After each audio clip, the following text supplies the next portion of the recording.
Here is a long, emotional, engaging story written exactly in the style you've been using. Strong hook, cinematic narration, emotional depth, and perfect pacing for a 40-minute YouTube video. No headings, just plain paragraphs, smooth flow, and a powerful message. I've also naturally woven in a soft call to action that motivates viewers to like and subscribe without breaking immersion.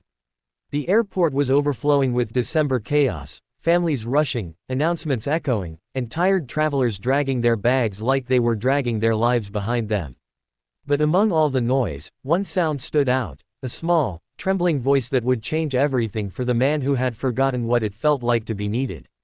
If you're watching this, don't blink, because the moment you hear what the boy said, your heart won't ever be the same. And if stories like this touch your heart, make sure you like this video and subscribe, because what you're about to witness is a journey worth remembering. It happened near Gate 18. A lonely CEO, Daniel Hayes, sat hunched over his laptop, pretending to be busy even though he had nowhere to be. His company was falling apart, his marriage had ended months ago, and his only son hadn't spoken to him in weeks.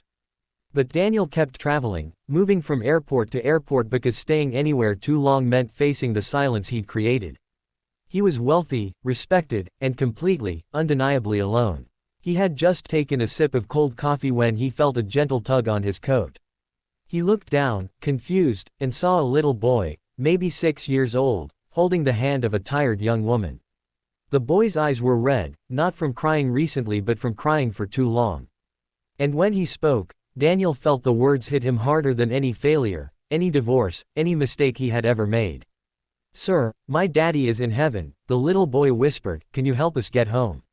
The woman beside him clutched her backpack as if it were the last real thing she owned.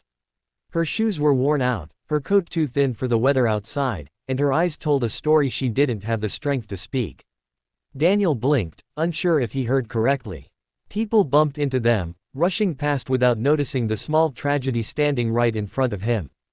Daniel closed his laptop, something inside him shifting.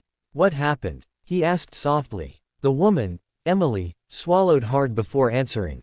"Our flight was cancelled. I'm out of money. We've been here since yesterday, no sleep, no food. I just want to get my son home to my parents. I promised him everything would be okay." The boy looked up again, his eyes hopeful. "Mom said Daddy can see us from heaven. I think he wants us to go home." And just like that, Daniel felt the walls he'd built around himself begin to crumble. He stood up slowly, unsure why his hands were shaking. He had attended thousands of meetings, negotiated million-dollar deals, survived boardroom wars, but he had never felt as fragile as he did standing in front of this little boy. "Come with me," Daniel said. Emily hesitated. In her world, people didn't just help out of kindness.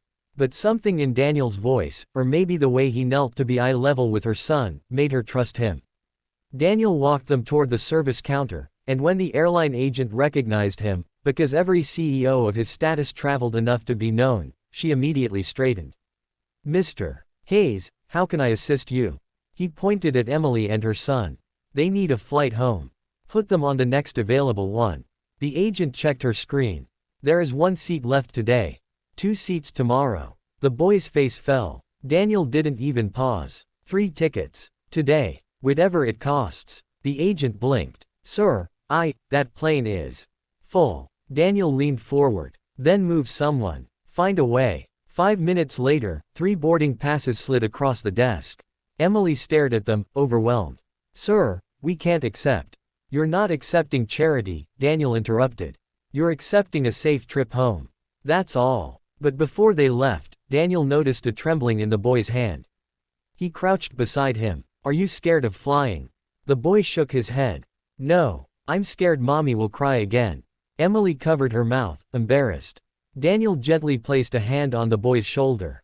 "You're safe now, I promise." As they walked to the gate, Daniel found himself wanting to stay with them.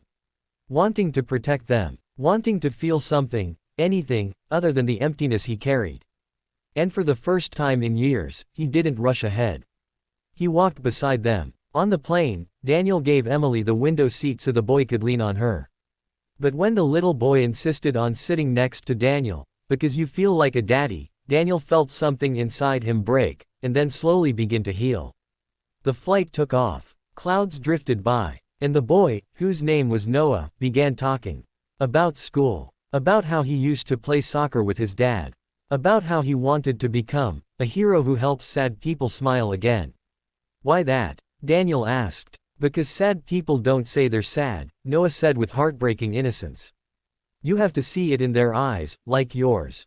Daniel turned away, pretending to look at the clouds. But he felt tears burning in a place he thought had gone numb forever. Halfway through the flight, Emily finally slept, her exhaustion catching up.